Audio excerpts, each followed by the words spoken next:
Good morning friend, જય માતાજી, હર હર ગંગે. તો આજે અમારે કથાનો લાસ્ટ દિવસ છે અને આજે તારીખ છે 17/12/2025 અને વાગ્યા છે સવારના 8. અને મારા એક રાતે એક ફ્રેન્ડનો ફોન આવ્યો મને કે ભાઈ અહીંયા ઠંડી ત્યાં હરિદ્વારમાં કેવી પડે છે. તો ઠંડીમાં ભાઈ ડિસેમ્બર મહિનો છે અને ઠંડીમાં અમે આ ગરમ હીટર સુરતથી લાવ્યા છીએ 1700 રૂપિયાનું. હરિદ્વારમાં બધી જગ્યાએ મળે. તો આ રૂમ છે ને એકદમ ઠંડી રહી છે, બાજુમાં ગંગા નદી વહેતી હોય અને ડિસેમ્બર મહિનો છે, ઠંડી પણ બહુ છે અને બે બ્લેન્કેટ ઓઢવા પડે. તો ભાઈ સુવિધા કરીને આવવું, બાકી તો ઠંડી તો બહુ છે. તો હર હર ગંગે, ચાલો તમને બહારનું વ્યૂ બતાવું કે કેવું છે.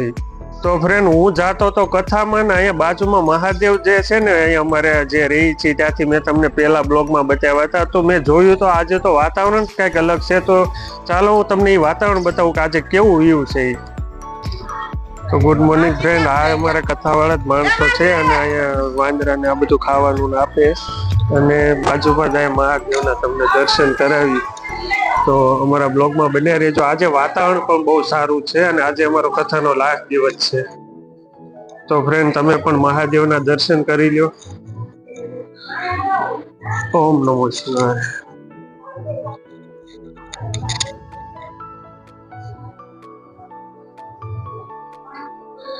હર હર મહાદેવ. ફ્રેન્ડ, તો તમે મહાદેવના દર્શન કરી લીધા, મેં પણ મહાદેવના દર્શન કરી લીધા. તો હવે તમને મહાદેવના મંદિરની પાછળથી વ્યૂ કેવું આવે છે ને એ બતાવવાની કોશિશ કરી. અને તમે જોવો તો અહીંયા પાછળ માં ગંગા વહે છે, મંદિરની એક્ઝેક્ટ પાછળ.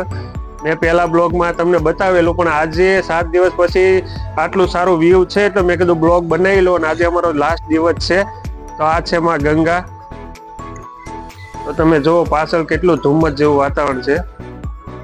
ઠંડી પણ આજે બહુ છે, પણ કાંઈ નહીં, માં ગંગાનો સાથ છે, માં ગંગાના આશીર્વાદ છે, મહાદેવના આશીર્વાદ છે. અને તમે મને સપોર્ટ કરતા રહેજો તો હું સારા બ્લોગ લઈને આવીશ.